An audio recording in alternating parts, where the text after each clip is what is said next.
Gracious Lord, we humbly bow our head at your feet, acknowledging your lordship in our life.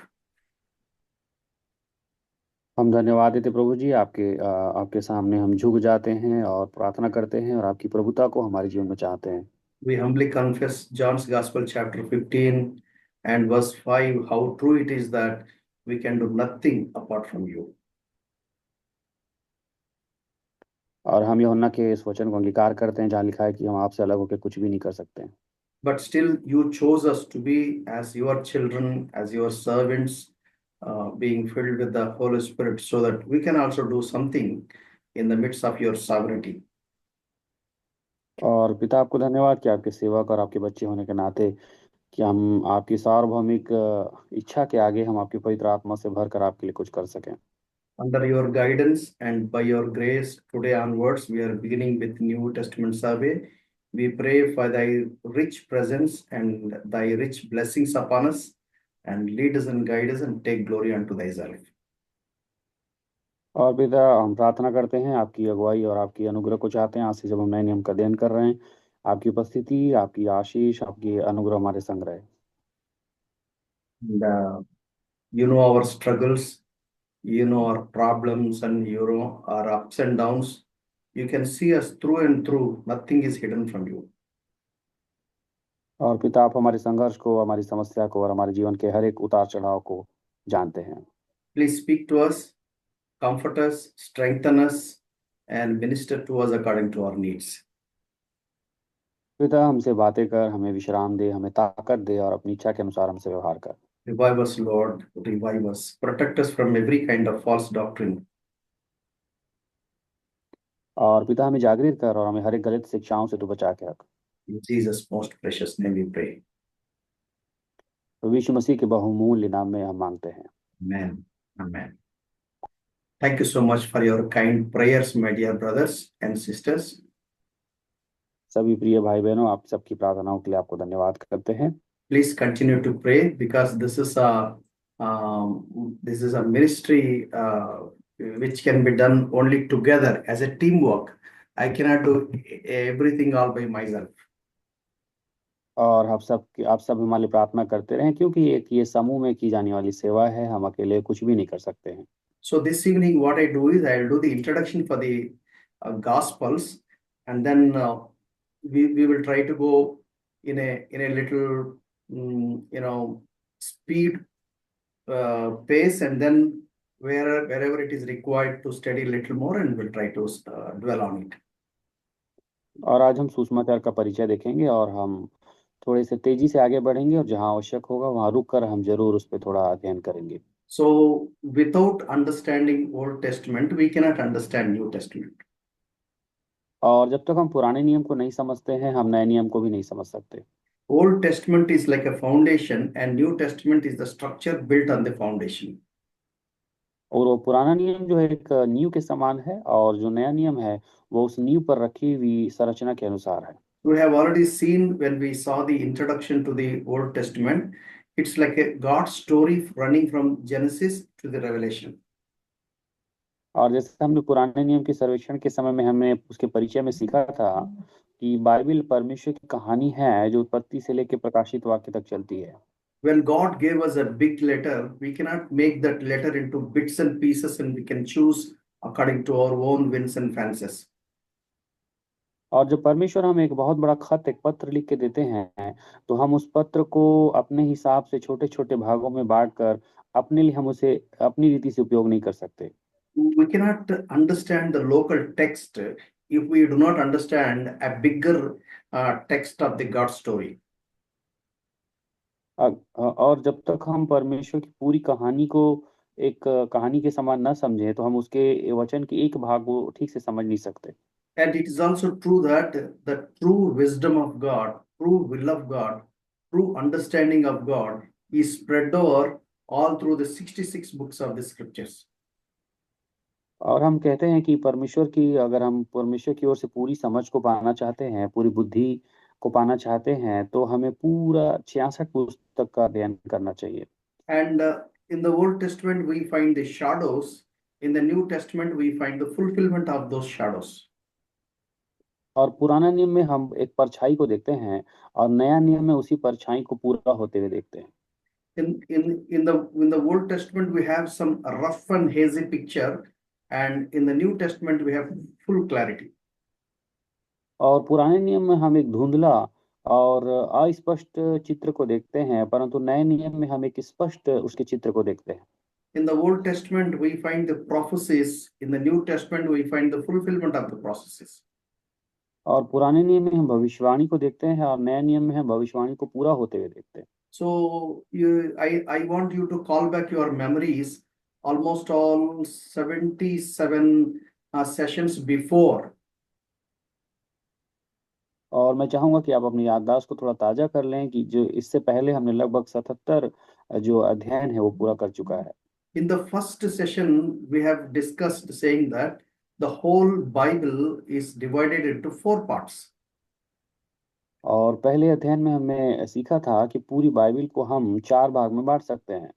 The first part is creation, पहला part है जहां सृष्टि की रचना हुई, and second part is fall, और दूसरा भाग है जहां मनुष्य पाप में गिर गया, and the third part is redemption, और तीसरा भाग है छुटकारा, and last part is recreation. और जो चौथा भाग है वो है पुनर्रचना। Creation, fall, redemption, recreation. और ये चारों भाग है सृष्टि की रचना, मनुष्य का पाप में गिरना, उसके बाद फिर से उसके छुटकारा होना और उसकी फिर से पुनर्सृष्टि होना। Or else we can answer like this: creation, problem, solution, recreation. और हम इसको दूसरे तरीके से भी बोल सकते हैं, सृष्टि की रचना होना, फिर समस्या का आना, फिर उसकी समस्या का समाधान होना और पुनर्सृष्टि होना। We know that before Genesis 1:1, there was eternity. और हमको मालूम है कि उत्पत्ति 1:1 के पहले अनंत काल का समय था। And then when we see the last 2 chapters of the Bible, Revelation 21 and 22, and from there we will slip into eternity once again. और प्रकाशित हुआ कि 21 अध्याय और 22 अध्याय के बाद में हम फिर से अनंत काल के समय की ओर चले जाएंगे। So in these 66 books, the amazing plans and purposes, the amazing wisdom and characteristics of God, amazingly manifold, revealed. तो इसी 66 किताब के बीच में हम परमेश्वर की महान योजना को, उसकी बुद्धि को, उसकी योजना को हम प्रकाशन के रूप में देख पाते हैं। So I'm really excited to share with you these wonderful scriptures, the wonderful the mind of God and the heart of God. और मैं परमेश्वर की इस वचन को, जो बहुत अद्भुत है, और परमेश्वर के मन को और उसके हृदय को आपके सामने रखने के लिए आनंदित हूँ। I really want to congratulate you all. I really want to thank you all profusely for joining the team, and thank you for your fellowship. मैं आपको बधाई देता हूँ, साथ ही धन्यवाद देता हूँ इस टीम को ज्वाइन करने के लिए, अध्ययन करने के लिए। So in the New Testament, we can just put one label. What is this New Testament? Life and ministry of the Lord Jesus Christ. और इस पूरे नए नियम को हम अगर एक शीर्षक में समझना चाहें तो नए नियम का हम एक शीर्षक दे सकते हैं, प्रभु यीशु मसीह का जीवन और उनकी सेवकाई। It all begins with the 4 Gospels initially. और ये प्रभु 4 सुसमाचार की सेवा से शुरू होता है। So we are doing something like a bird's eye view. We are not going to go in detailed discussion of every verse or every chapter or every context. Actually, I missed that network, uncle. Please repeat, uncle. Oh, I'm sorry. So we are not going to discuss every verse or every chapter or every context or every story which come across our attention. और हम हर एक कहानी को, हर एक जो भी वचन आएगा, भाग आएगा, उस हर एक को हम उस पूर्ण रीति से अध्ययन नहीं कर पाएंगे। So we have already seen 39 books in the Old Testament. We are going to see 27 books in the New Testament. What I do is I will take you as a story farm, and I'll try to connect all these, how these 27 books are interlinked with each other. और जो कि हम पुराने नियम की 39 किताब अध्ययन कर चुके हैं और हमें भी 27 अध्याय और पढ़ना है। तो मैं आपको इसको एक कहानी के समान पूरी एक दूसरे से इसकी जोड़ को और इसके संबंधों को मैं आपको समझाऊंगा। So we will try to study in these 27 books all the amazing manifold wisdom of God, which was hidden in the Old Testament, is now revealed bit by bit. और इन 27 पुस्तकों में मैं आपको परमेश्वर की जो अगम बुद्धि है, महान बुद्धि है, और जो कि पुराने नियम से हमको यहाँ प्रकट होती है, उसको हम थोड़ा थोड़ा पूरा समझने की कोशिश करेंगे। So at the end, maybe God willing, if we have some time, we will try to discuss in a question and answer form. और प्रभु ने चाहा तो अंत में हम प्रश्न और उत्तर की ध्यान रख के भी उसे हम सीखने की कोशिश करेंगे। So I don't want you go out from this place without a clear-cut understanding. और मैं नहीं चाहूंगा कि आप एक पूर्ण समझ के बगैर इस स्थान से जाएं। It does not necessarily mean to say that when I just say something and you will just understand like that. No, it is the ministry of the Holy Spirit who helps और us इसका to मतलब ये नहीं कि understand मैं the आपको truths. कुछ कहूँ और आप सब समझ गए, बात नहीं है। So it is the ministry of the Holy Spirit who will help us to understand the scriptures. और ये जो है प्रभु यीशु मसीह के जीवन की सेवकाई है, ये पवित्र आत्मा की सेवकाई है जो हमें वास्तव में समझने के लिए मदद करते हैं। I will just minister, but I can't help you to make understanding. That understanding part is by the power of the Holy Spirit. और मैं आपके सामने वचन की सेवा कर रहा हूँ, परंतु जो वचन की समझ जो हमें प्राप्त होती है वो पवित्र आत्मा की सामर्थ से होती है। So I request every one of us to pay a diligent attendance so that as we prayerfully listen to this word of God, and I hope this will be a great blessing to us. और मैं आपकी संपूर्ण मन से समर्पण के साथ उपस्थिति चाहता हूँ ताकि हम प्रार्थना के साथ में इन सब वचनों को अच्छे से समझ पाएं। So I request Brother Anil Khare also to kindly pray, and then we will continue. तो आइए हम प्रार्थना करेंगे, उसके बाद शुरू करेंगे। हे हमारे महान अनुग्रहकारी स्वर्गीय पिता परमेश्वर, आपको धन्यवाद देते हैं आपके महान प्रेम और दया और करुणा और आशीष के लिए। आपकी पवित्र आत्मा की महान उपस्थिति को हम आज के अध्ययन में चाहते हैं। पिता, आप दया करें, हमारी समझ को खोलें, अपने ज्ञान और प्रकाश आत्मा के द्वारा हमें सहायता करें, हमारी मन की आंखों को ज्योतिर्मय करें, ताकि आपके वचन और अध्ययन के द्वारा हमें लाभ हो सके प्रभु, और हम अपनी आपकी सेवकाई के लिए और हम पिता परमेश्वर हर एक हथियारों से पूर्ण हो जाएं, ज्ञान से परिपूर्ण हो जाएं, ताकि हम आपकी इस संसार में महिमा सेवा आराधना करें, सेवकाइयों में हम सारी चुनौतियों को पार करने पाएं, और आपकी पिता परमेश्वर अद्भुत ज्ञान के द्वारा इस संसार में बहुत लोग को सुसमाचार सुना के हम आपके राज्य की बढ़ती के लिए सेवा करने पाए, बहुत सारी आत्माओं को आपकी शिक्षा देने पाए और बहुत सारे चेलों को तैयार करने पाए। ऐसी शिक्षा आपके प्रिय दास के द्वारा हमें दीजिए, महान अभिषेक उनको पवित्र आत्मा के द्वारा दीजिए, ताकि हम सब आपकी सेवा में आगे बढ़ें और नए नियम के पूरे अध्ययन में हम पिता परमेश्वर आपकी ओर से सहायता को प्राप्त करने पाएं। सभी भाई बहनों को आपके हाथों में देते हैं, आपकी ओर से समझ और आशीष को चाहते हैं, बुद्धि को चाहते हैं, हमारी समझ को खोलिए और हम सबको प्रकाशन दीजिए, महिमा आपको मिले। धन्यवाद के साथ उद्धारकर्ता यीशु मसीह नासरी के नाम से दुआ को मांग लेते हैं, सुन और दया से ग्रहण कर स्वर्गीय पिता। आमीन। Amen. Amen. Amen. Thank you, brother. Thank you. So we have divided the Bible survey of New Testament into 4 parts. हम नए नियम के सर्वेक्षण के हिसाब से नए नियम को अध्ययन के 4 भागों में बांट सकते हैं। Most of the theologians divide in the same way. और ज्यादातर जो वचन के जो अध्ययनकार हैं, जो थियोलॉजिस्ट हैं, वो इसी प्रकार ही नए नियम को विभाजित करते हैं। I have simply followed them. It's not my own understanding. I've simply borrowed the thoughts of the theologians and then keeping it before you. और चूंकि उन थियोलॉजिस्ट के द्वारा ही उनके विचारों को हमने आगे लिया हुआ है, इसको सीखने के लिए उनको हम पीछा कर रहे हैं। So the first one is Gospels from Matthew's to John. Matthew's Gospel, Mark's Gospel, Luke's Gospel, and John's Gospel. तो पहला भाग जो है उस 4 सुसमाचार की किताबें हैं। मत्ती रचित सुसमाचार की किताब, मरकुस रचित सुसमाचार, लूक रचित सुसमाचार और यूहन्ना का सुसमाचार। And then second part is history. It's called Acts of the Apostles. और दूसरा इतिहास है दूसरा भाग में, जिसमें हम प्रेरितों के काम को देखते हैं।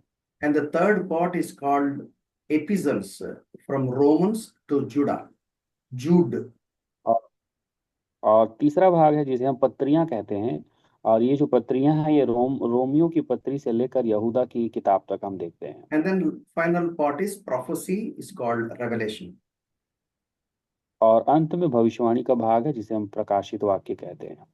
So there are 4 Gospels and 1 history book, and epistles are 21, prophecy 1. Totally, it comes to 27 books. तो 4 सुसमाचार की किताबें हो गई, एक इतिहास की किताब हो गई प्रेरितों के काम, और 21 पत्रियां हो गई रोम से लेकर यहूदा तक, और एक भविष्यवाणी की किताब प्रकाशित हुआ कि कुल 27 पुस्तकें हमारे सामने हैं। So Gospels 4, Matthew, Mark, Luke, and John. हमारे पास 4 सुसमाचार की किताबें हैं, मत्ती, मरकुस, लूका और यूहन्ना। And then history, 1 book, Acts of the Apostles. और एक इतिहास की किताब है प्रेरितों के काम। And then epistles, Romans, 1 Corinthians, 2 Corinthians, Galatians, Ephesians, Philippians, Colossians, 1 Thessalonians, 2 Thessalonians, 1 Timothy, 2 Timothy, Titus, Philemon. और इसके बाद जो पत्रियां हैं वो है रोमियो की किताब, पहला कुरंती, दूसरा कुरंती, गलातियों, इफिसियों, फिलिपियों, कुलिसियों, पहला थिस्सलुनीकी, दूसरा थिस्सलुनीकी, पहला तीमुथियुस, दूसरा तीमुथियुस, तीतुस और Philemon. And then Hebrews, James, 1 Peter, 2 Peter, 1 John, 2 John, 3 John, and Jude. और उसके बाद इब्रानियों की किताब और याकूब की किताब, पहला पतरस, दूसरा पतरस, पहला यूहन्ना, दूसरा यूहन्ना, तीसरा यूहन्ना और यहूदा की पत्री। And then prophecy, 1 book. और उसके बाद एक भविष्यवाणी की किताब प्रकाशित वाक्य। So the 4 Gospels, we will find the life and ministry of the Lord Jesus Christ focused, very concentrated.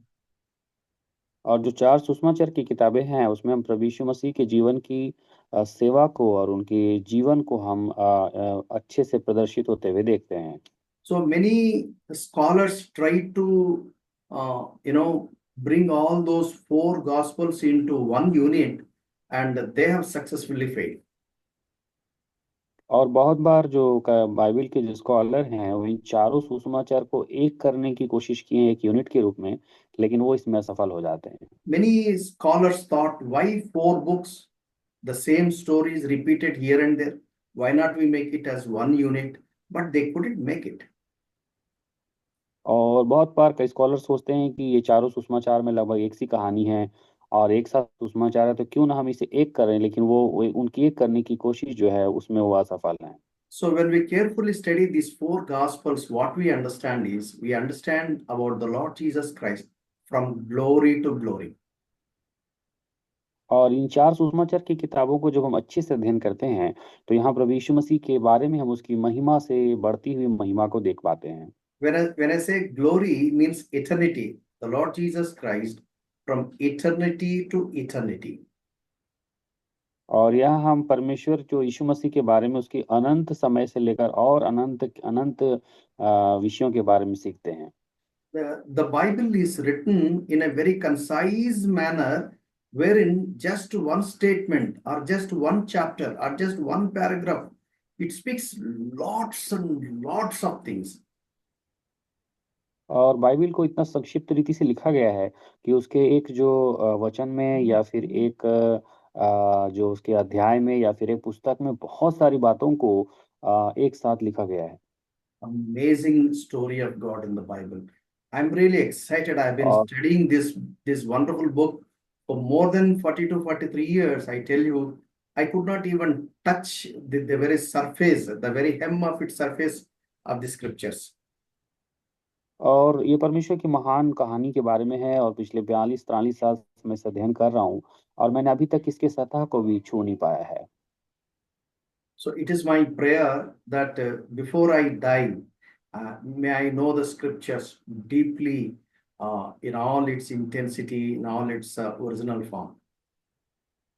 और मेरी प्रार्थना है कि मृत्यु से पहले मैं परमेश्वर के वचन को इसकी वास्तविक गहराई में और इसकी जो महिमा में मैं इसे जान सकूं। Okay, then we will see the messianic promises fulfilled. Bit by bit, I tell you, Micah chapter 5, verse 2 talks about his birthplace. It's much before. Here I have put in the screen about the prophecy and fulfillment and its context.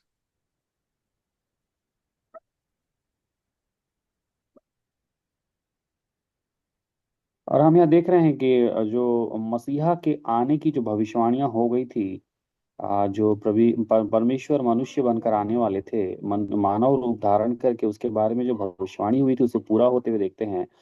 और उसमें मीका की किताब अध्याय 5 के 2 में हम प्रभु यीशु मसीह के जन्म स्थान कहाँ होगा उससे पूरा होते हुए देखते हैं, लूका रचित 2 अध्याय उसके 4 से 6 के बीच में। So whenever time permits, since I'm giving you the same text to you in a PDF format, what you can do is you can just sit and just read both the OT prophecy and then how it is fulfilled in the New Testament. Amazing, amazing. और आपके पास जब समय होगा तब आप इस presentation को उठाकर इसके अध्ययन करें कि कैसे पुराने नियम के कहे हुए जो भविष्यवाणी है वो नए नियम में किस समय पे पूरी हो रही है। Nowhere in the world, nowhere in the history we find the accuracy of the fulfillment of the prophecy. We find it only in the Bible, only with regard to the God of the Bible. और हम इस संसार में और कहीं भी ऐसी भविष्यवाणियों को, इतिहास को पूरा होते हुए नहीं देखते जैसी भविष्यवाणी की हम कि इतिहास को बाइबल में पूरा होते हुए देखते हैं, बाइबल के परमेश्वर के बारे में देखते हैं, ऐसा कहीं भी नहीं देख पाते हैं। So, talking about the seed of the woman, Genesis chapter 3, verse 15, almost 4,000 years before, is accurately fulfilled, dot on time, not a minute before, not a minute later. We find it in Galatians chapter 4, verse 4. और जो स्त्री का वंश के बारे में, जो बीज के बारे में जो कि उत्पत्ति 3 के 15 में लिखा है, उस बात को हम 4,000 साल के बाद लगभग गलातियों की किताब 4 के 4 में पूरा होते हुए देखते हैं। The virgin birth is foretold.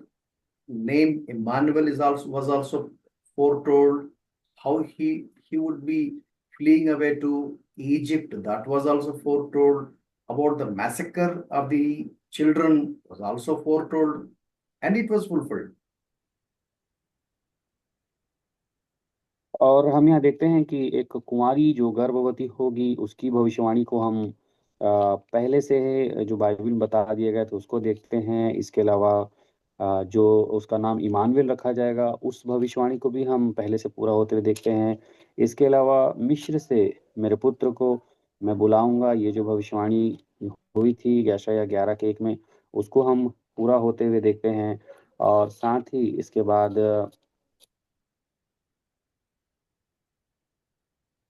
और जो किस प्रकार की एक प्रभु के आने के समय में एक बड़ा दुख और जो विलाप होगा उसके बारे में जो यिर्मयाह 31:15 में भविष्यवाणी हुई थी उसको हम मत्ती 2 के 17-18 में पूरा होते हुए देखते So हैं। talking about the Rahel weeping for her own children, a context about the massacre by King Herod.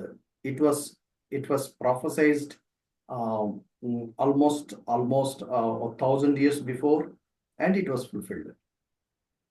और हजारों साल पहले ये भविष्यवाणी कर दी गई थी कि राहेल जो है अपने लड़कों के लिए रो रही है क्योंकि वो नहीं रहे हैं। ये बातें राजा हेरोद के समय में पूरी हुई थी और इसकी भविष्यवाणी हजारों साल पहले यिर्मयाह ने कर दी थी। And then talking about the zeal, the triumphal entry, about praising, children praising, about the burial ground, about the abuse of the cross, and then about the Jesus Christ as a Lamb of God, how he suffers on the cross. These are all amazingly portrayed well before, well in advance as a prophecy.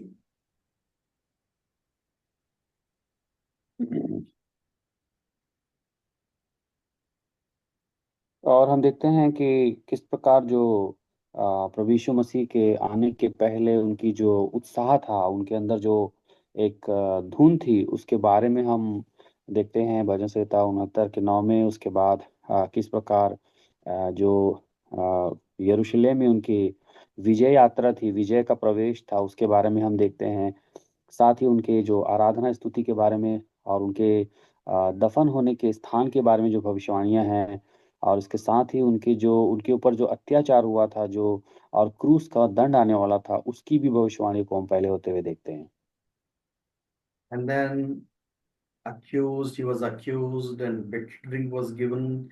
He was nailed to the cross. About his prayer, about how his garments were divided, how he was abandoned.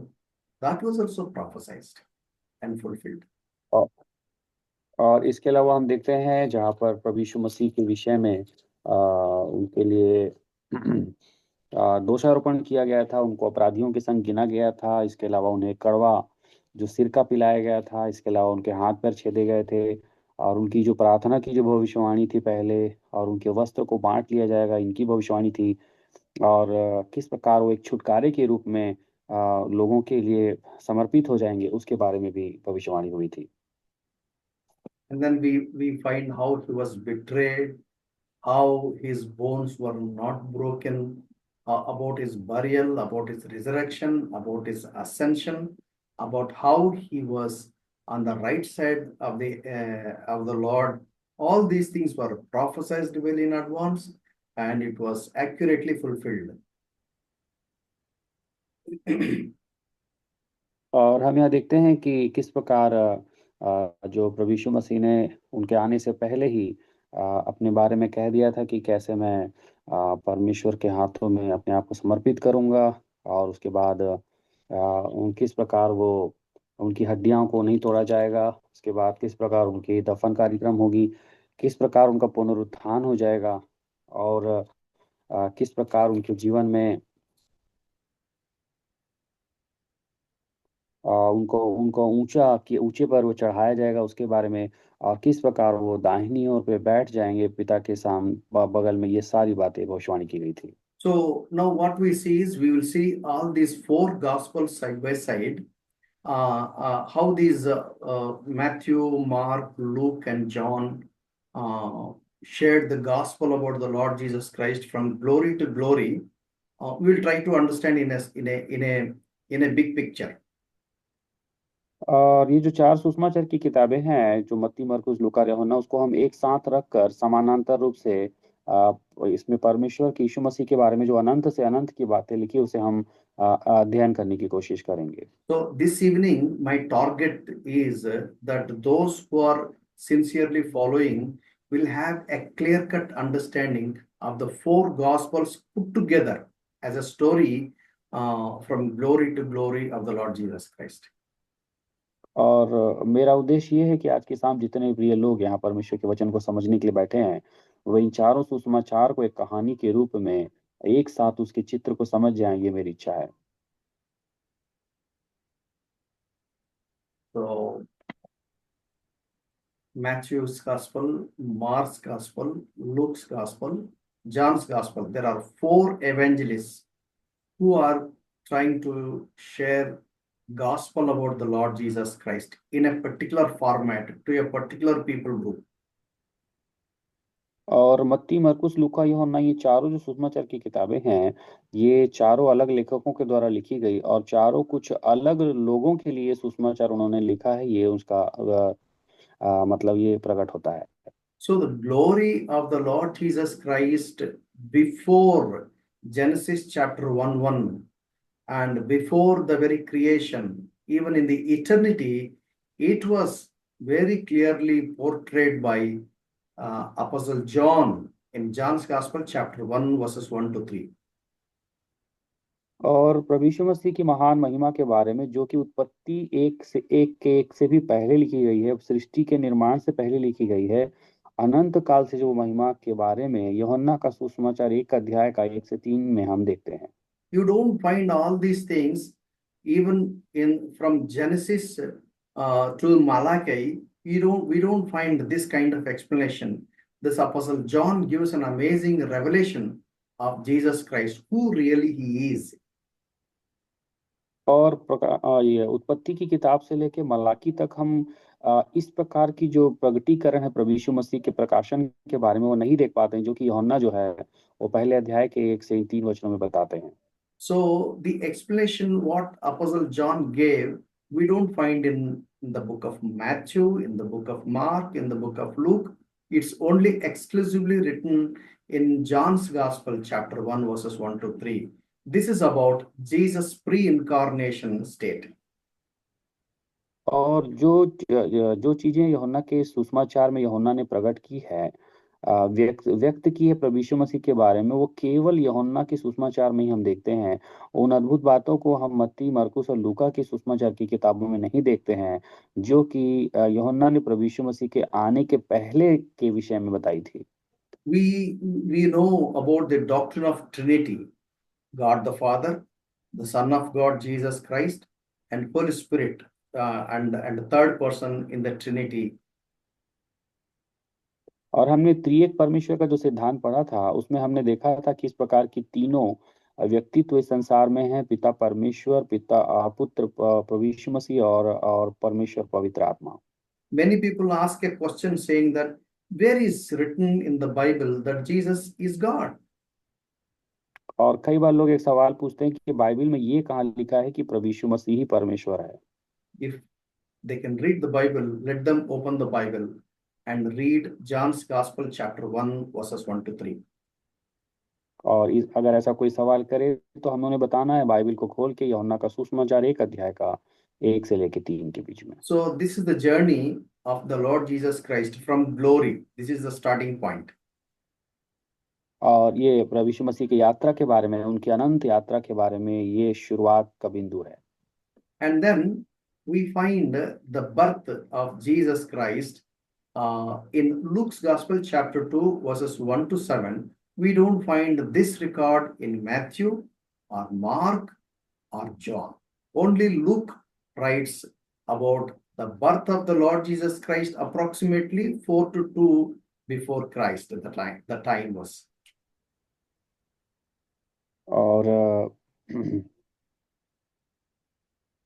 और प्रभु यीशु मसीह के जन्म की भविष्यवाणी के बारे में जो बातें बताई गई है कि उनका जन्म पूरा होते हुए बैतलहम में होगा, ये बातें लूका रचित सुसमाचार में केवल लिखा है 2 अध्याय के 1 से 7 के बीच में। और उनके जन्म के स्थान के बारे में मत्ती, मरकुस और यूहन्ना के सुसमाचारक में हम नहीं देखते हैं, जो कि 4 से लेकर 2 ईसा पूर्व के बीच की घटना है। I may have to say a few things about the problem of writing birth of Jesus Christ 4 BC to 2 BC. How come it could be? It could have been 0 BC or 1 BC. Why 4 to 2 BC it is written? और हम देखते हैं कि यहाँ एक समस्या हमें समझने में हो सकती है कि प्रभु यीशु मसीह के जन्म की जो समय है उसे हम शून्य ईसा पूर्व में बोलना चाहिए, लेकिन यहाँ पे 4 से लेके 2 ईसा पूर्व क्यों लिखा गया है यहाँ पे? There was some error in Gregorian calendar mapping, and that was corrected, and so it was presumed maybe somewhere in between 4 to 2 BC the Lord Jesus Christ was born. और ये इसलिए हुआ है क्योंकि ग्रेगोरियन जो कैलेंडर है उसमें कुछ त्रुटियां आ गई थी इस समय के विषय में लिखने के लिए, इसलिए इसे अनुमानित 4 से लेकर 2 ईसा पूर्व के बीच में लिख दिया गया है। You know about the incarnation of the Lord Jesus Christ. और आप जानते हैं प्रभु यीशु मसीह का जो देह धारण है, आप उसके बारे में जानते हैं। It's God without physical form, God who is the Spirit, entered into this world, into this earth in a human form through the ordinary process of being born, but not with the intervention of father and mother, only to the Virgin Mary. और incarnation अर्थात जो इसका मतलब है कि देह धारण का मतलब क्या होता है? परमेश्वर जो कि बिना शरीर का एक व्यक्तित्व है, जो आत्मा है, वह इस संसार में और पृथ्वी में मानव को रूप को धारण करके सामान्य जो एक जन्म लेता है, जो कि बिना स्त्री और पुरुष के एक हुए बगैर, इस प्रक्रिया को हम देह धारण कहते हैं। So we have seen earlier that Messiah was messianic prophecies in the Old Testament are fulfilled in the New Testament. और हम पहले देख चुके हैं कि मसीहा के आने की जो भविष्यवाणी पुराने नियम में हुई थी, वो हम इसे यहाँ पे पूरा होते हुए देखते हैं। He is called Messiah. Messiah is a Hebrew term that anointed. He is anointed, and Greek term is Christos. Transliteration says Christ. और यीशु मसीह का मतलब है, इब्रानी में अगर हम शब्द को अध्ययन करें तो इसका मतलब मसीहा का मतलब एक अभिषिक्त व्यक्ति जो आने वाला है, और ग्रीक शब्द में जो क्रिस्टो लिखा है इसका मतलब है कि मसीह। So if you read Luke's Gospel, chapter 2, verses 1 to 20, you will understand, and also Matthew's Gospel, chapter 2, and verses 1 to 12, we will understand about the incarnation in detail. और जब हम which versus uncle? Luke's Gospel, chapter 2, verses 1 to 20, and Matthew's chapter 2, verses 1 to 12.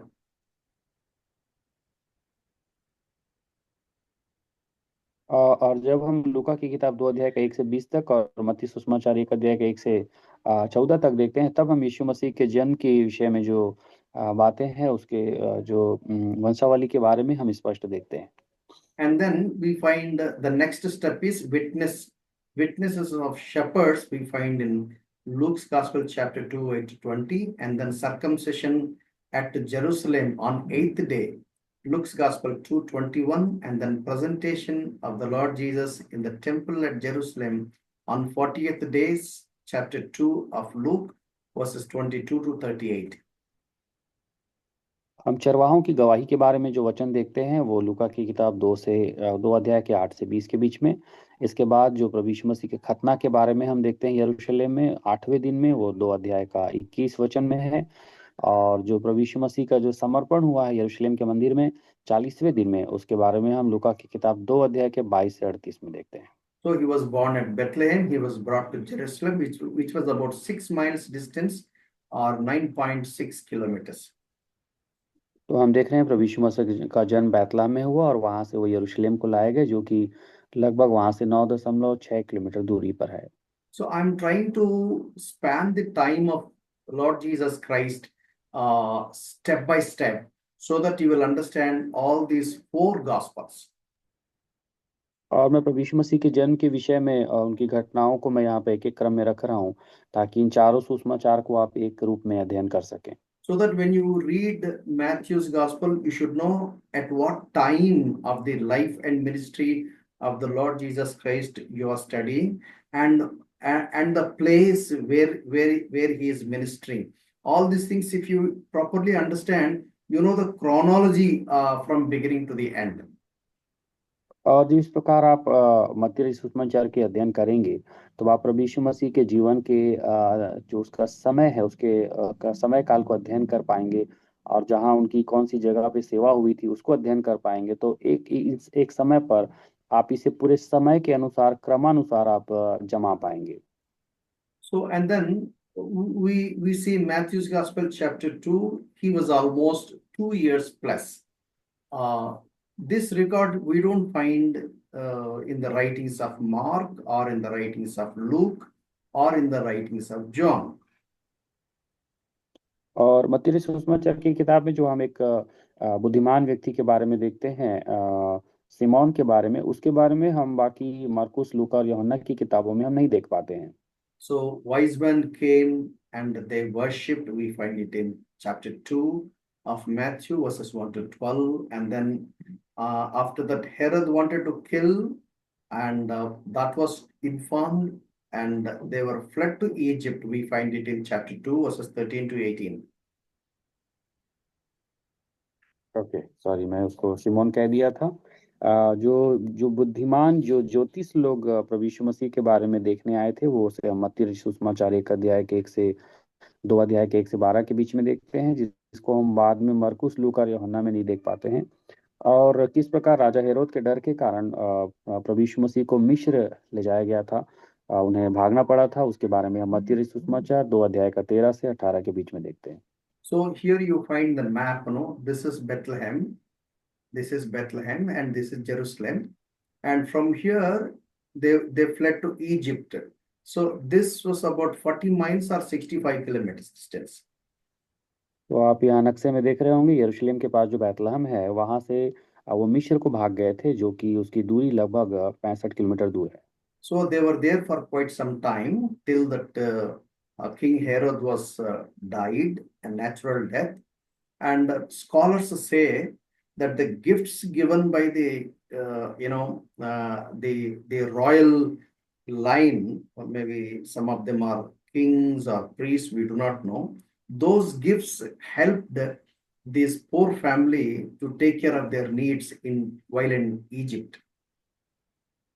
और ये लोग बताते हैं कि मिस्र में प्रभु यीशु मसीह कुछ समय तक थे, हेरोद की मृत्यु तक, जब तक कि उनकी सामान्य मृत्यु नहीं हो गई। और जो इन बुद्धिमान ज्योतिषों ने कुछ जो जो तोहफा लाया था उस बालक के लिए, उसके उसको उन्होंने उपयोग किया था खर्च के रूप में, जब तक वो मिस्र में थे, ऐसा कुछ स्कॉलर बताते हैं। And then return to Nazareth, chapter 2, verses 19 to end. We find again only in the book of Matthew, but not in Mark, Luke, or John. और वापस नासरत की ओर वो आएंगे, जिसकी बात हम मत्ती रचित सुसमाचार 2 के 19 में देखते हैं। ये जो विषय है हम मरकुस, लूका और यूहन्ना में नहीं देखते हैं। So, and then we'll go to early life of Jesus Christ.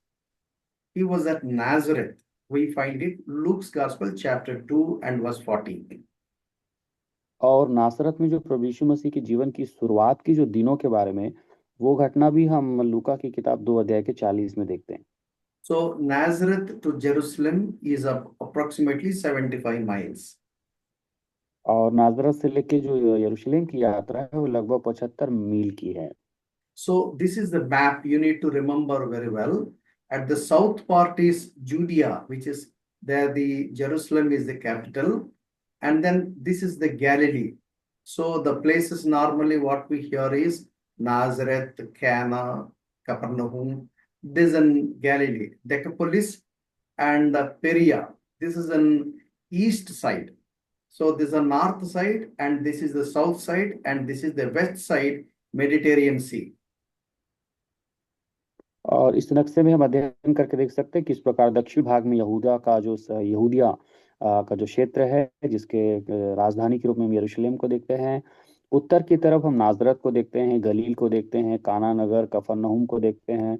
और हम पश्चिम की तरफ में दिकापुलिस और पेरिया के एरिया को देखते हैं। और उसी प्रकार पूर्व की तरफ हम जो मध्य जो पूरा जो समुद्र है, उस समुद्र को देखते हैं।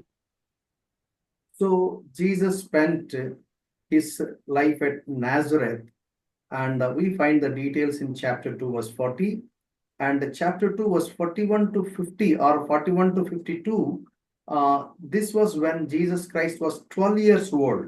He came to Jerusalem for the first Passover, and he was there at Nazareth from age 12 to age 30 for about 18 years. It was just told in one verse. और 2 अध्याय के 40 वचन लूका की किताब में हम प्रभु यीशु मसीह के शुरुआती जीवन को नाजरत में हम देखते हैं। इसके अलावा जब पहली फसह के पर्व को मनाने के लिए वो यरूशलेम में 12 साल की उम्र में गए थे, उस घटना को हम लूका की किताब 2 के 40 से 50 के बीच में देखते हैं। और जो वो नाजरत में लगभग 12 से 30 साल की उम्र तक वहीं रहे, 18 साल की उम्र में। इस पूरी घटना को हम इस लूका की एक ही अध्याय में कुछ वचनों के बीच में लूका 2 अध्याय के 51 और 52 में देखते हैं। We can learn many things about the Lord Jesus Christ in these four Gospels, but I'm not going to go in details. What I do is I'll just pick up here and there, and for our edification, we will just have something very brief. और हम इन चारों सुसमाचार को संक्षिप्त रूप में अध्ययन कर रहे हैं, और हम कुछ बातों को यहाँ वहां से लेंगे ताकि हम पूरे जो नए नियम को हम एक संक्षिप्त रूप में सीख पाए। Luke's Gospel, chapter 2, I'm reading from verse 41 onwards. His parents went to Jerusalem every year at the feast of the Passover, and when he was 12 years old, they went up to Jerusalem according to the custom of the feast. When they had finished the days as they returned, the boy Jesus lingered behind in Jerusalem, and Joseph, as his mother, did not know it, but supposing him to have been in the company, They went a day's journey and sought him among the relatives and acquaintances. So when they did not find him, they returned to Jerusalem seeking him. Now, so it was that after 3 days they found him in the temple, sitting in the midst of the teachers, both listening to them and asking them questions. And all who heard him were astonished at his understanding and answers. So when they saw him, they were amazed. And his mother said to him, Son, why have you done this to us? Look, your father and I sought you anxiously. And he said to them, Why did you seek me? Did you not know that I must be about my father's business? But they did not understand the statement which he spoke to them. Then he went down with them and came to Nazareth and was subject to them. But his mother kept all these things in her heart. And Jesus increased in wisdom and stature and in the favor with God and men. लूका की किताब 2 अध्याय वचन 41 से लेकर 52। उसके माता पिता प्रतिवर्ष फसह के पर्व में यरूशलेम जाया करते थे। जब यीशु 12 वर्ष का हुआ तो वे पर्व की रीति के अनुसार यरूशलेम को गए। जब वे उन दिनों को पूरा करके लौटने लगे तो बालक यीशु यरूशलेम में रह गया और यह उसके माता पिता नहीं जानते थे। वे यह समझकर कि वह अन्य यात्रियों के साथ होगा एक दिन का पड़ाव निकल गए और उसे अपने कुटुंबियों और जान पहचान वालों में ढूंढने लगे। पर जब नहीं मिला तो ढूंढते ढूंढते यरूशलेम को फिर लौट गए। फिर और 3 दिन के बाद उन्होंने उसे मंदिर में उपदेशकों के बीच में बैठे और उनकी सुनते और उनसे प्रश्न करते हुए पाया। जितने उसकी सुन रहे थे वे सब उसकी समझ और उसके उत्तरों से चकित थे। तब वे उसे देखकर चकित हुए और उसकी माता ने उसे कहा, हे पुत्र, तूने हमसे क्यों ऐसा व्यवहार किया? देख, तेरे पिता और मैं कुढ़ते हुए तुझे ढूंढते थे। उसने उससे कहा, तुम मुझे क्यों ढूंढते थे? क्या नहीं जानते कि मुझे पिता के भवन में होना अवश्य है? परंतु जो बात उसने उनसे कही उन्होंने उसे नहीं समझा। तब वह उनके साथ गया और नासरत में आया और वह उनके वश में रहा। और उसकी माता ने ये सब बातें अपने मन में रखी और यीशु बुद्धि और डीलडौल में और परमेश्वर और मनुष्यों के अनुग्रह में बढ़ता गया। So it is required for Israel, at least as heads of the families, must visit to Jerusalem thrice a year to offer their vows, sacrifices, at least on 3 festival seasons. और हम देखते हैं कि एक इज़राइल में ये नियम था कि जितने भी घर के मुखिया होते हैं वो यरूशलेम में कम से कम वर्ष में 3 बार जरूर जाते थे ताकि वो अपना बलिदान और जो भी भेंट है वो चढ़ा सके और वो उस पर्व को मना सके। One of such occasions it is written here. और उसमें से एक पर्व के बारे में ये जो है वो यहाँ पे लिखा हुआ है। This was written when Jesus Christ was about 12 years old age. और ये उस समय की घटना है जब प्रभु यीशु मसीह 12 वर्ष की उम्र के थे। And verse 41 says it was the feast of Passover. और 41 वचन में लिखा है कि ये फसह का पर्व था। And verse 42 says that age of Jesus Christ was 12 years old, and it was their custom to visit the temple at Jerusalem to worship the Lord. और 42 वचन में लिखा है इस समय यीशु मसीह का उम्र 12 वर्ष था और ये उनकी पर्व की रीति थी कि वो रीति को पूरा करने के लिए यरूशलेम को जाया करते थे। And verse 43 says that after completion of their formality, and they returned, they started their return journey. और 43 वचन में लिखा है कि वो अपने कार्य को पूरा करके वापसी की यात्रा करने लगे। To understand the context, we need to have little explanation. और यहाँ उसे समझने के लिए हमें थोड़ा सा अध्ययन करना पड़ेगा। So Jerusalem is at the elevated area, is on hills and mountains. और यरूशलेम जो है वो पहाड़ों के बीच में थोड़ा ऊंचे स्थान में स्थित एक क्षेत्र है। In those days, they do not have, the transportations and roads and facilities the way how we have now. और आज के दिनों में जैसे हमारे पास परिवहन के जो साधन है उस समय नहीं थे। उस समय सड़कें और परिवहन के साधन की सुविधा नहीं थी। So for safety, what they used to do is they used to go as few families together as caravan. They go by families together so that there would be safety, and there would not be any robbery or any thefts. और इसीलिए उनकी जो यात्रा होती थी इस समय, वो बहुत सारे परिवारों की मिलकर एक टीम के बना के यात्रा करते थे साथ साथ में, ताकि किसी भी प्रकार की चोरी और हिंसा उनके साथ ना हो। So, because they have to travel a long distance, normally ladies and children they walk slowly, and gents will walk normally little fast. What they used to do is first ladies and children they first go as teams, and then gents will follow little later. और चूंकि स्त्रियां और बच्चे थोड़ा धीरे चलते हैं, इसलिए वो क्या करते थे, यात्राओं में स्त्रियों और बच्चों को पहले भेज दिया करते थे और पुरुष जो है उनके पीछे यात्रा करते थे। So the ladies and gents will go in advance, and then they camp at certain place, a convenient place, then make all the facilities for food and shelter, things like that. और इसीलिए जो कुछ लोग हैं वो पहले जाकर एक स्थान बना लिया करते थे जहाँ पे जाकर ये स्त्रियां और बच्चे आराम कर सकें और वो आगे की यात्रा कर सकें। Then gents will come and follow, and they'll have food together. और उसके बाद में पुरुष जो होते थे इनके पीछे आते थे और वो एक साथ एक जगह पे हो जाते थे। This is the first explanation we need to remember to understand this passage. और इस भाग को समझने के लिए हमें इस प्रकार का इसको समझना पड़ेगा। Second important thing is, up to the age of 12 years, all boys and girls are taken care of by their mothers. और ये बात हमें समझना पड़ेगा कि दूसरी बात ये है कि 12 साल की उम्र तक जितने भी बच्चे होते थे उनको उनकी माताएं ही संभालती थी। And after 12 years, boys will come under the coverage of fathers, not mothers. और 12 साल के बाद में एक बच्चे जो होते थे वो पिता की अधीनता में आ जाते थे, और इसके बाद वो माता की अधीनता में नहीं रहते थे। So generally what happens, boys, they follow their fathers and they adopt the tradition of their fathers. They will learn the trade, or they will learn the profession what father does, and from there they will develop their skills, and they'll be partner with the father's business.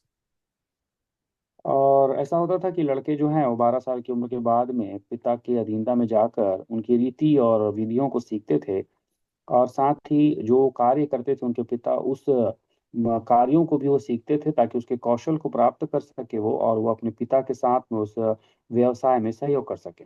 So in other way, girls are taken care by mothers, boys are taken care by fathers, especially after 12 years. तो इसका मतलब है कि जो बच्चे होते थे, लड़कियां होती थी, वो माता के अधीन में रहती थी, और जो लड़के होते थे वो पिता के अधीन में रहते थे, वो पिता के अधीन में हो जाते थे 12 वर्ष के बाद में। So in the Jewish families, uh, parents will train up their children very systematically. और यहूदियों में एक हम व्यवस्था देखते हैं कि वो अपने बच्चों को बहुत ही व्यवस्थित रूप से अनुशासित करते थे। By the age of 12 years, either boy or girl, they will learn the law of the Lord, these five Pentateuch, the Old Testament they believe. They will be thoroughly educated in the scriptures. और 12 साल की उम्र तक ये जो यहूदी लोग होते थे अपने बच्चों को, लड़के हो या लड़की हो, उन्हें पुराने नियम की जो अध्ययन है, अर्थात ये जो 5 पुस्तकें हैं पेंटाटुक, उनको बहुत अच्छे से उन्हें वो अध्ययन करवा देते थे। They pass on the scriptural values, spiritual values from parents to the children very, very systematically. और ये जो यहूदी लोग थे ये अपने बच्चों को परमेश्वर के वचन के महत्व को बहुत ही ध्यान से और अनुशासन के साथ सिखाते थे। And mothers will train their daughters to be to take care of the families independently, to prepare the girl to be a proper bride. और माताएं जो होती थी वो अपनी बेटी को परिवार को कैसे बनाना है, इन सब बातों को, और कैसे एक दिन उन्हें दुल्हन बनना है, इस बातों की बहुत अच्छी शिक्षाएं देते थे। And fathers will take care of their sons and prepare them how to take care of the business or the profession wherein they're living. और पिता जो थे यहूदिये के लोगों में जो पिता थे वो अपने बेटों को बहुत अच्छे से शिक्षा देते थे कि कौन सा व्यवसाय उन्हें करना है और कौन सा उन्हें एक हुनर अपनाना है उसके विषय वो सिखाते थे। So if you remember this background, then you will understand this passage. और जब आप इस पृष्ठभूमि को जानेंगे तब आप इन वचनों को समझ पाएंगे। So while coming from Nazareth to Jerusalem, Jesus was with his mother, and while returning, because 12 years completion, he is supposed to follow his father, and that was the customary. So they went to the Jerusalem and they returned.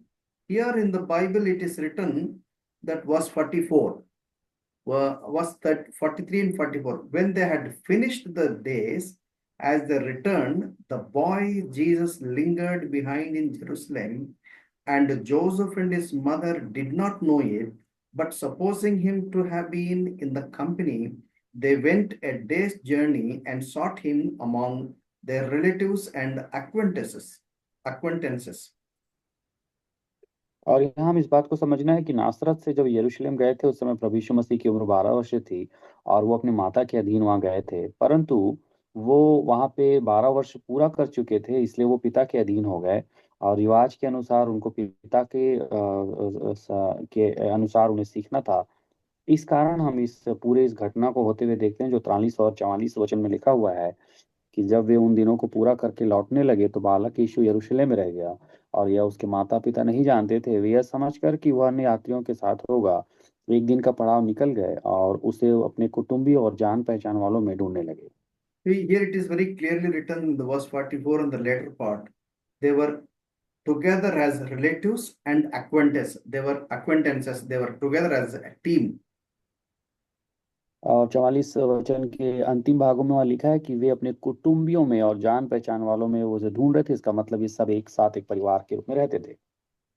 So while returning from Jerusalem to Nazareth, Joseph thought that Jesus was in the camp along with the mother, and so he just came.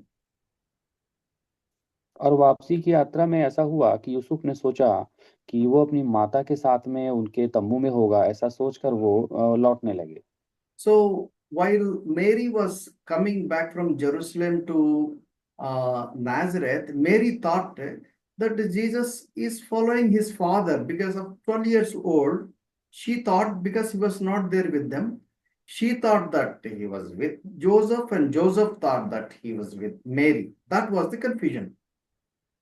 और यरूशलेम से नासरत वापस आते समय हम देखते हैं कि मरियम ने सोचा कि क्योंकि बालक 12 वर्ष के हो गए हैं, अब वो अपने पिता के अधीन हो गए होंगे, उनके साथ चल रहे होंगे, इसलिए वो आगे की यात्राओं में चले गए। और इसी प्रकार यूसुफ ने भी सोचा कि वो अपनी माता के साथ होंगे। दोनों इस प्रकार की सोच रखने लगे, इसलिए वो इस प्रकार की एक संदेह में आ गए और आगे यात्रा करने लगे। So after a day's journey, when Joseph joined Mary and the relatives, then they realized that Jesus is not with them.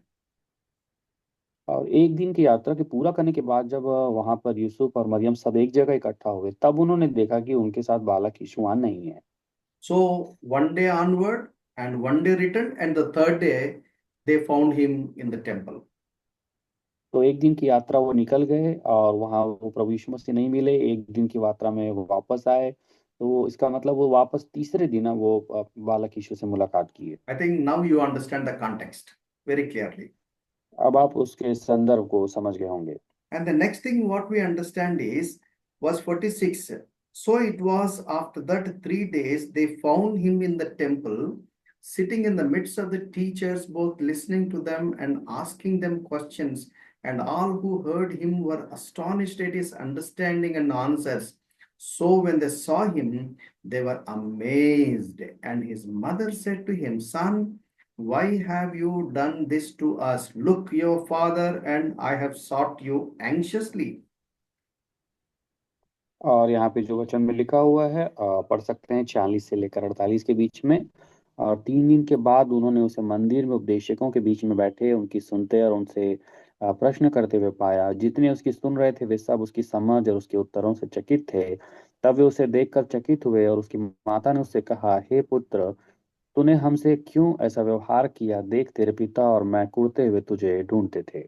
See, at the age of 12 years, how he was able to discuss with intellectuals, theological intellectuals in the temple, asking questions and answers. Even their theologians were getting astonished. Can you imagine how much these Jewish parents take care of their children with regard to the spiritual understanding? और आप देख सकते हैं कि 12 वर्ष की उम्र में प्रभु यीशु मसीह जब बालक यीशु यरूशलेम के मंदिर में छुटे थे, वहां पर वो बुद्धिमान लोगों के साथ में और बाइबिल के स्कॉलर और थियोलॉजियन के साथ में चर्चा कर रहे थे, लिखा है। और वे सब उनके प्रश्न और उत्तर को सुनकर बड़े चकित हो रहे थे। इससे समझ में आता है कि यहूदी लोग कितनी गंभीरता से अपने बच्चों को व्यवस्था सिखाया करते थे। May I ask a question, you parents? What are you doing with your children? और मैं क्या आपसे पूछ सकता हूँ कि आप एक विश्वासी होने के नाते अपनी संतानों के साथ कैसा व्यवहार करते हैं? How much spiritual understanding, biblical understanding, scriptural understanding has taken over your children's life? और आज हम कितना आत्मिक और जो बाइबिल का ज्ञान है, वचन का ज्ञान है, वो हम अपने बच्चों को सिखा पा रहे हैं। In our decision making, if scriptures does not dominate, then what kind of decisions we are going to take? अगर हमारे निर्णय में परमेश्वर का वचन प्रभावशाली नहीं है, तो हम कैसा निर्णय आज ले रहे हैं?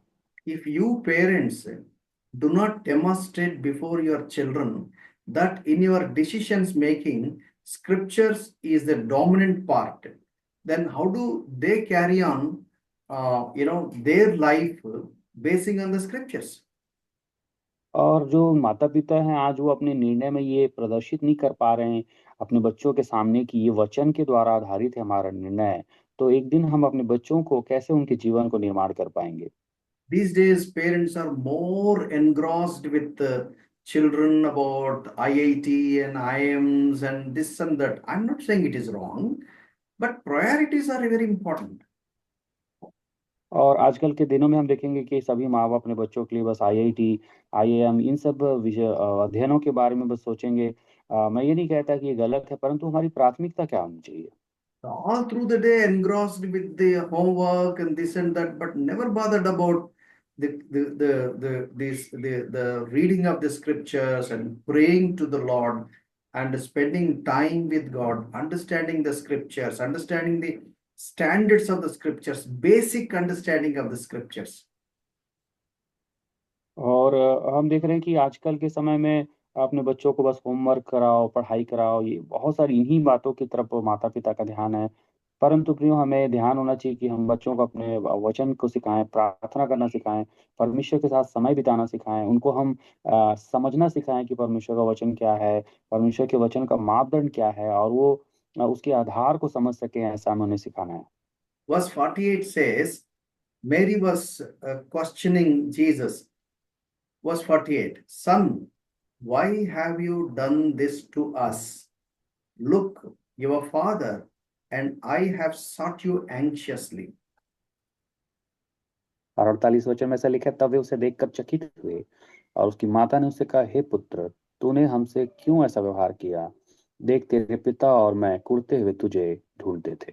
And verse 49 is an amazing answer by Jesus Christ.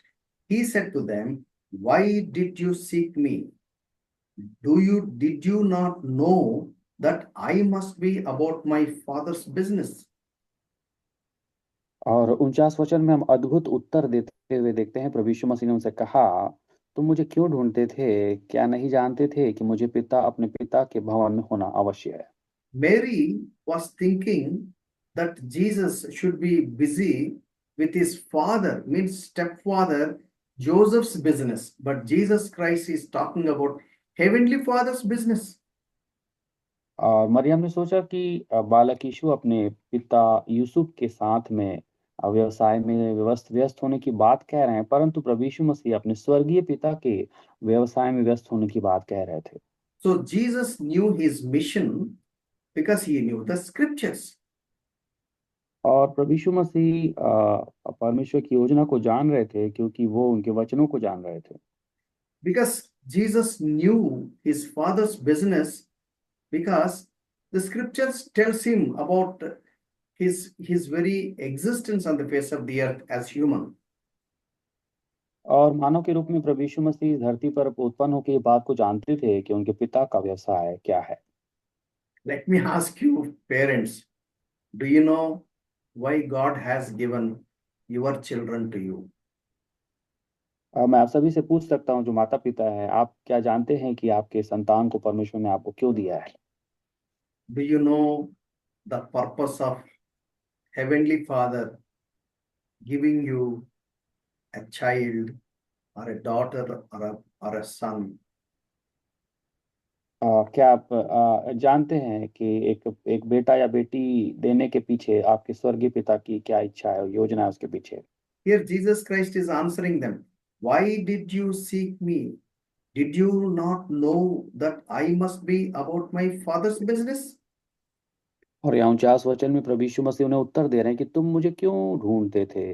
क्या नहीं जानते थे कि मुझे पिता के भवन में होना अवश्य है? Then Mary and Joseph must have, realized, yes, yes, it is true, because they knew the whole story. और तब मरियम और यूसुफ को ये बात समझ में आई क्योंकि वो इस पूरी कहानी को जानते थे। So, one passing on statement, please remember very carefully. As parents, you should know why God handed over a son or daughter to you. You are stewards, you are not owners. God will account you. God will ask you an account of your children. You have to one day stand before God and then say that, Lord, you have given me son and daughter. You have given them with a purpose. As stewards, as parents, we have fulfilled our job.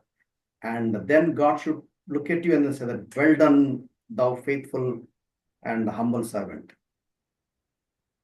और एक दिन हमें ये बात मालूम होना चाहिए कि हम परमेश्वर के सामने होंगे और उन्होंने जिस विषय से हमें बेटा और बेटी दिया है उसको हम जानना है कि हम उसके मालिक नहीं हैं, परंतु हम उन बच्चों के एक देख रेख करने वाले अभिभावक हैं जिसे परमेश्वर ने हमें दिया हुआ है। और एक दिन परमेश्वर इसका लेखा लेगा और हमको बताना पड़ेगा कि हमने उनके दिए हुए संतानों के साथ क्या किया।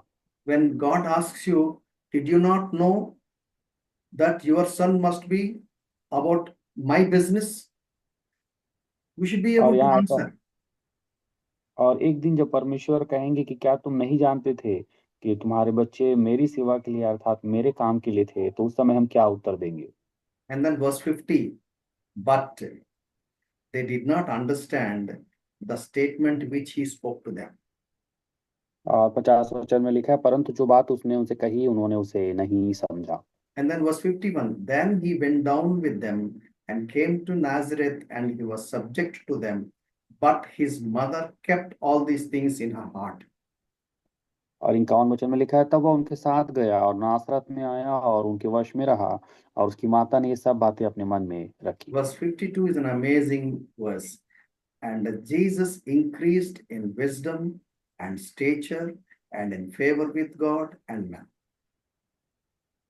और 52 वचन में लिखा है, और यीशु बुद्धि और डिलडौल में और परमेश्वर और मनुष्य के अनुग्रह में बढ़ता गया। There are some who ask a question saying that if Jesus is God, why he has to increase in wisdom?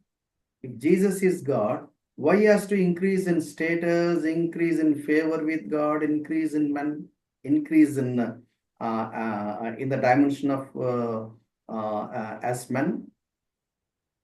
और कोई हमसे एक सवाल पूछ सकते हैं कि या कोई लोग पूछ सकते हैं कि जब यीशु मसीह खुद परमेश्वर हैं, तो उनको बुद्धि और डिलडौल में और ऐसा परमेश्वर और मनुष्य के अनुग्रह में बढ़ने की क्या जरूरत है? Very important question. बहुत ही महत्वपूर्ण सवाल है ये, We need to answer it. हमें इसे उत्तर देना पड़ेगा। Here, we have to understand that when Jesus came into this world, he came in a very, very natural and normal process. Only the difference is he was born to Virgin Mary, not with the union of mother and father. और इस बात को हमें समझना होगा कि बहुत ही सामान्य प्रक्रिया के द्वारा प्रभु यीशु मसीह इस धरती पर मानव रूप में आए थे। बस फर्क ये था कि वह अपने माता और पिता के इकट्ठा हुए बगैर इस धरती पर आए थे। He was born to Virgin Mary. और वो एक कुंवारी मरियम के द्वारा गर्भ में आए थे। But after birth, everything was just natural and normal. परंतु जन्म के बाद सब कुछ इस संसार में बाकी लोगों के समान ही सामान्य था। You know why it happened? और आप सोच रहे होंगे कि ये क्यों हुआ ऐसा। He lived a role model as a role model so that everyone can learn a lesson from every stage of his life. और ऐसा इसलिए हुआ ताकि प्रभु यीशु मसीह एक आदर्श हमारे सामने रख रहे थे, ताकि हम अपने जीवन के प्रत्येक समय कालों में उससे सीख ले सकें। Nobody should say that you are God. What do you know about us? How can you understand us? Nobody should say that because he came into this world as human and lived as an ordinary human being. And although he is God, but he lived as an ordinary human being. That's a beauty. और हम कभी नहीं बोलना है कि आप परमेश्वर हैं तो आप इस बात को कैसे जानेंगे, परंतु ये बात हम समझना है कि इसीलिए वो एक मनुष्य बनकर आए, एक साधारण मनुष्य बनकर इस धरती पे वो जन्म लिए और साधारण मनुष्य के समान ही उन्होंने जीवन जिया। He demonstrated as a role model how to live a clean, moral, perfect, pure, holy life with the help of the Holy Spirit, depending upon the scriptures, without any pollution because of the situations around. और वो इस बात को प्रस्तुत करने आए थे, एक आदर्श प्रस्तुति देने आए थे कि किस प्रकार एक मनुष्य के रूप में वो एक शुद्ध, एक सिद्ध और एक पवित्र व्यक्ति के रूप में जी सकते हैं, पवित्र आत्मा और वचन की सहायता से, चाहे उनके चारों तरफ की परिस्थितियां कुछ भी क्यों ना हो।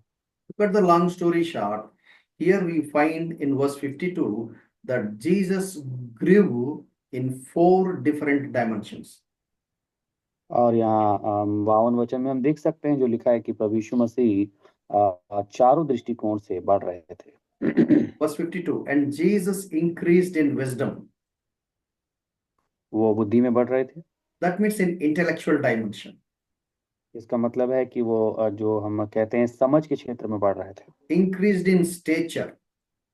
और दूसरा है कि वो डिल डॉल में बढ़ रहे थे। That means he increased in physical dimension. इसका मतलब है कि वो शारीरिक संरचना में बढ़ रहे थे। He increased in favor with God. परमेश्वर के अनुग्रह में वो बढ़ रहे थे। That means he increased in spiritual dimension. इसका मतलब है कि वो आत्मिक क्षेत्र में बढ़ रहे थे। And then he increased in men means he increased in social dimension. और वो मनुष्य के अनुग्रह में बढ़ रहे थे, इसका मतलब कि वो सामाजिक दृष्टिकोण से बढ़ रहे थे। 4 dimensions. और 4 दृष्टिकोण से यहाँ प्रभु बढ़ रहे थे।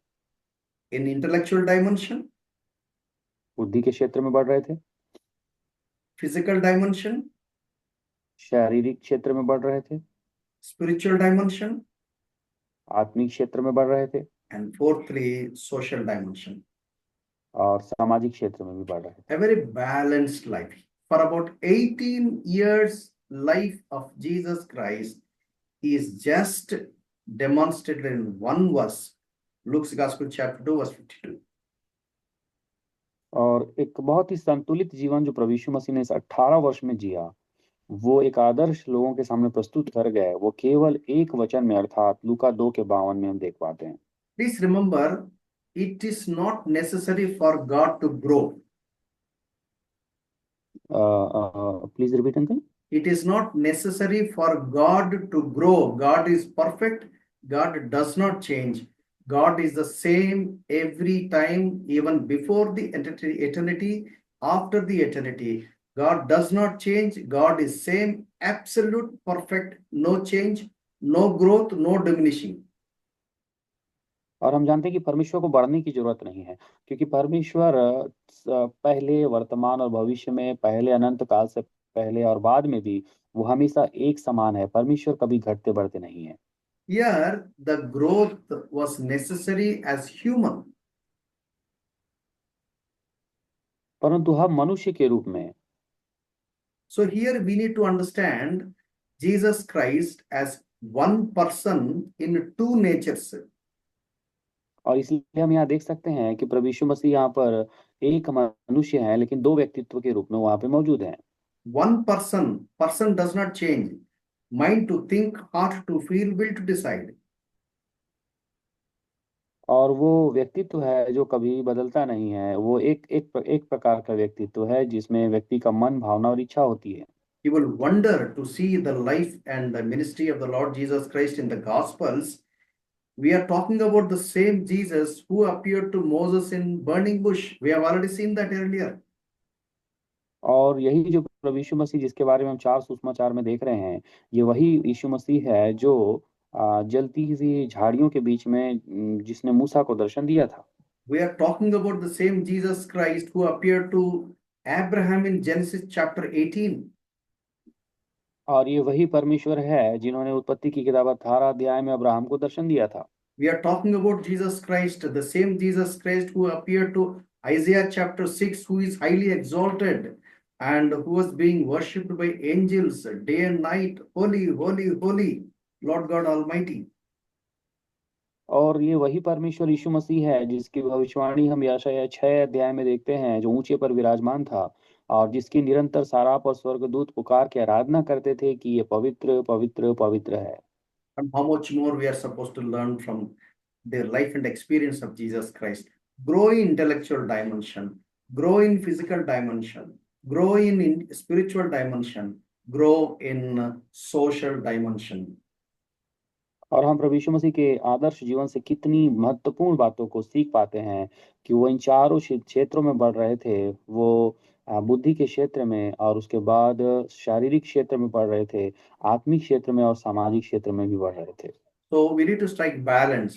Sometimes we are so spiritual that we are not useful to the social dimension.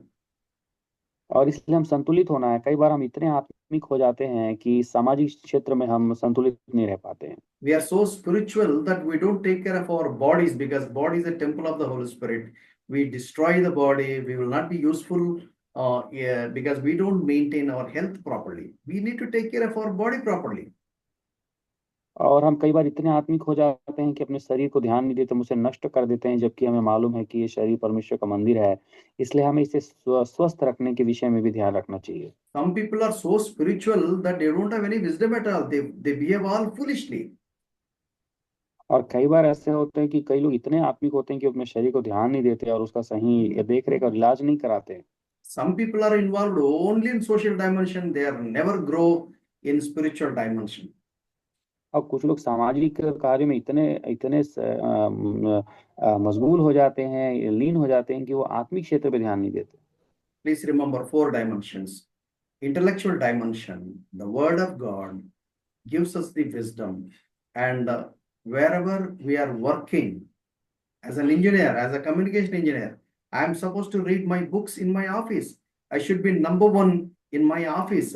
I should not be a fool in the place of my work. और ये बात जरूरी है कि हम चारों क्षेत्रों में बढ़ें। जैसे कि बुद्धि के क्षेत्र में बढ़ना है, इसका मतलब है कि हम परमेश्वर के वचन में बढ़ना है। इसका मतलब है कि हम जो भी कार्य कर रहे हैं, चाहे हम इंजीनियर हो, चाहे ऑफिस वर्क में हो, वहां हम एक मूर्ख के समान नहीं रहना, परंतु वहां भी हम अच्छे से काम करना है। The very translator, brother Anil Khare, is translating. He is a medical doctor, and he is supposed to be reading his books so that when he treats in his hospital, he should do fairly well comparing with all his colleagues. और जैसे कि जो मैं अनुवाद कर रहा हूँ, मैं एक मेडिकल फील्ड में हूँ, तो मुझे भी मेडिकल से संबंधित किताबें पढ़नी चाहिए थी ताकि मैं अपने सहयोगियों के साथ में, उनके साथ में सही मेडिकल क्षेत्र में कार्य कर सकूं। Right, in this group there is Dr. Vinod, a dental professor, and he is a doctor, and he is number one in his profession.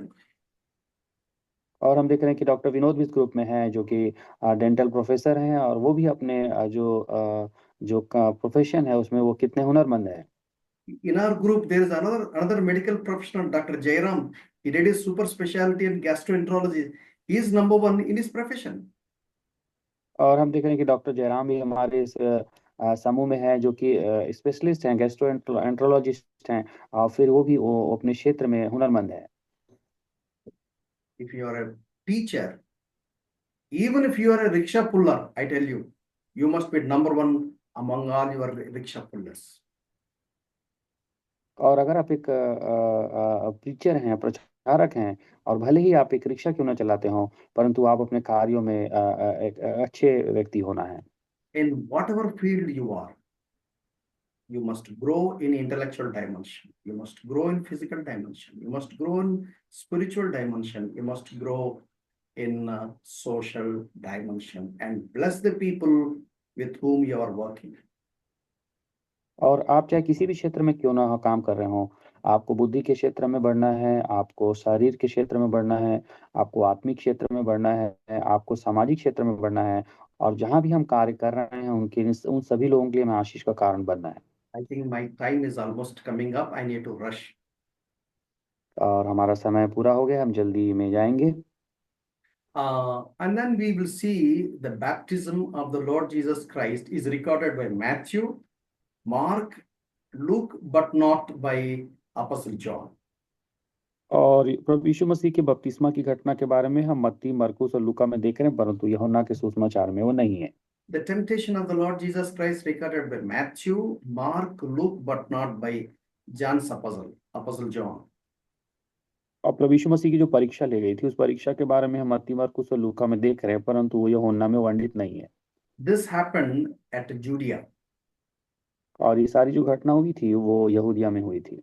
And from there, John the Baptist is testifying about the Lord Jesus Christ, and Jesus Christ's first follower at Bethabara. We find that record in John's Gospel, chapter 1, verses 19 to 36, and chapter 1, verses 37 to end. What that Bethabara means, uncle? It's a place. Bethabara is a place. अच्छा, okay.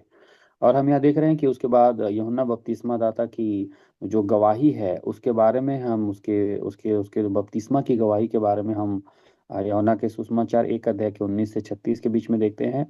और प्रभु यीशु मसीह के जो जो जो पहले पहले उनके पीछे चलना शुरू किए थे, उन लोगों के बारे में हम जो गवाही है वो यूहन्ना के सुसमाचार 1 अध्याय के 37 से आगे हम देखते हैं। Let me tell you from another perspective. और हम दूसरे दृष्टिकोण से भी इसे देखते हैं। So 8+ months we find the ministry of the Lord Jesus Christ at Judea. This is called early Judean ministry. शुरू के 8 महीने में हम प्रभु यीशु मसीह के सेवकाई को यहूदिया में देख रहे हैं, इसलिए इसको हम यहूदिया की शुरुआती सेवकाई कहते हैं। So the first 30 years of life Jesus Christ spent at Galilee, that means at Nazareth. और पहले 30 साल की उम्र तक प्रभु यीशु मसीह गलील के नासरत नामक क्षेत्र में रहे। So for every year, for about 3 times, they used to come to Jerusalem. They used to come all the way to this place. और हर साल लगभग 3 बार वो यरूशलेम में यात्रा के दौरान आते थे। This is southern part Judea. This is a northern part Galilee. In between there is Samaria.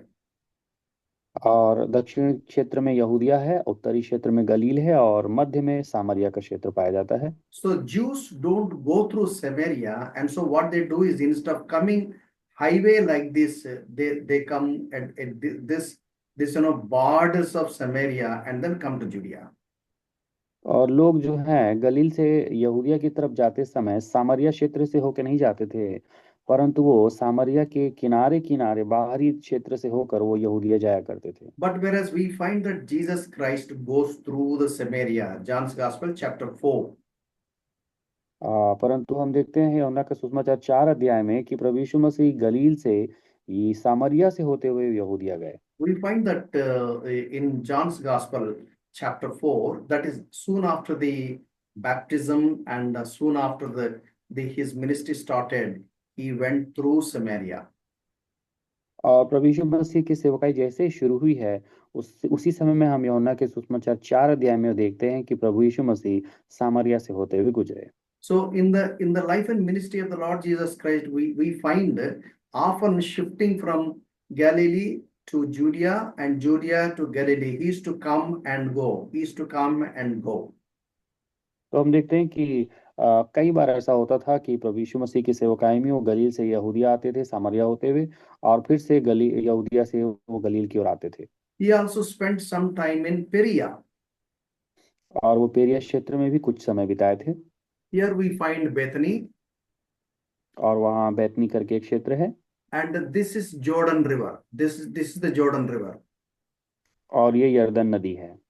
This is Bethsaida, and the Mark's Gospel chapter 5. This is the Bethsaida. और ये है बैतसैदा के बारे में, हम जिसके बारे में सुसमाचार की किताबों में 5वें अध्याय और 9 में भी देखते हैं। And secondly, he spent for about 2+ years in the Galilee. This is called Galilean ministry. और उसके बाद हम 2 साल तक प्रभु यीशु मसीह की सेवकाई को गलील में देखते हैं, और वो हम उसे गलीलियन सेवकाई कहते हैं। So this is Galilee. He spent almost 2+ years. और यहाँ पे वो गलील में लगभग 2 वर्ष का समय उन्होंने बिताया। So when he came to Judea, they wanted to kill him in the very early ministry, and so he shifted from here to Capernaum. Capernaum is also somewhere here in Galilee. और यहूदिया की सेवकाई में, शुरुआती सेवकाई में ही लोग उन्हें मार डालना चाह रहे थे, इसलिए वो वापस गलील क्षेत्र में आके वो कफरनहूम में रहे। And then thirdly, his ministry at Perea and Judea for about 4+ months. This is Perea and Judea for about 4+ months. Here 8+ months, 2+ years at Galilee, and 4+ months at Perea and Judea ministry. और तीसरे भाग में हम देखते हैं प्रभु यीशु मसीह की सेवकाई जो लगभग 4 महीने के समय काल के लिए थी, वो पेरिया और यहूदिया के क्षेत्रों में थी। तो पहले 8 महीने के बीच में वो यहूदिया में सेवकाई की, उसके बाद 2 साल में उन्होंने लगभग गलील क्षेत्र में सेवा किया, और बाद के 4 महीनों में वो पेरिया और यहूदिया में सेवा किए। So please remember this picture: southern part, northern part, in between Samaria, and towards the east, you find the Perea, and this is the Jordan River, and this is the Dead Sea. This is the Galilean Sea. This is the Galilean Sea. और आप इस नक्शे में अच्छे से देख पा रहे होंगे कि किस प्रकार दक्षिणी क्षेत्र में यहूदिया है, उत्तरी क्षेत्र में गलील है, और मध्य भाग में सामरिया है, और इसके अलावा पूर्वी क्षेत्र में पेरिया है, और वहीं पर मृत सागर भी है, और वहीं पर गलील का सागर भी है। And then fourthly, it's called Passion Week. Just 1 week. And then death, burial, resurrection, post-resurrection, 40 days. That is the 5th part. Totally 5 parts in the life and ministry of the Lord Jesus Christ. और चौथे भाग में हम प्रभु यीशु मसीह के सेवकाई, what that means passion uncle? So from the early ministry to the post resurrection or to the glory, there are 5 parts. हम प्रभु यीशु मसीह की सेवकाई के 5वें भाग में हम उनकी अच्छा, चौथे भाग में हम प्रभु यीशु मसीह के जो जीवन में जो सताव आया 1 हफ्ते के लिए, उसे हम देखते हैं, और 5वें भाग में प्रभु यीशु मसीह का जो पुनरुत्थान हुआ उसके बाद की घटना और उसके बाद के 40 दिनों की घटना को देखते हैं। So let me repeat once again. There are 5 parts in the ministry of the Lord Jesus Christ. First is early Judean ministry, Galilean ministry, Perea and Judean ministry, Passion Week, and post-resurrection for about 40 days. तो प्रभु यीशु मसीह की सेवकाई को हम अध्ययन के 5 भागों में बांट सकते हैं। पहले भाग में जो यहूदिया में जो सेवकाई हुई 8 महीने के लिए, दूसरे भाग में गलील के क्षेत्र में जो सेवा हुई 2 साल के लिए, 2 साल के समय के लिए, तीसरे भाग में 4 महीने की जो सेवा थी पेरिया और यहूदिया के क्षेत्र में, और चौथे भाग में प्रभु यीशु मसीह ने जो 1 हफ्ते के अंदर दुख उठाया था, उन्हें सताया गया था, उस सताव के बारे में, और 5वें भाग में प्रभु यीशु मसीह के पुनरुत्थान के बाद की घटना और 40 दिनों की घटना को हम देखते हैं।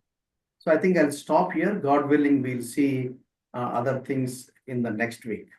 God willing. यहाँ हम बंद कर रहे हैं, प्रभु ने चाहा तो हम इसका अध्ययन आगे जारी रखेंगे। Shall we close our eyes and look to the Lord in prayer? आइए अपनी आंखों को बंद करें, हम प्रार्थना में परमेश्वर की ओर नजरें उठाएं।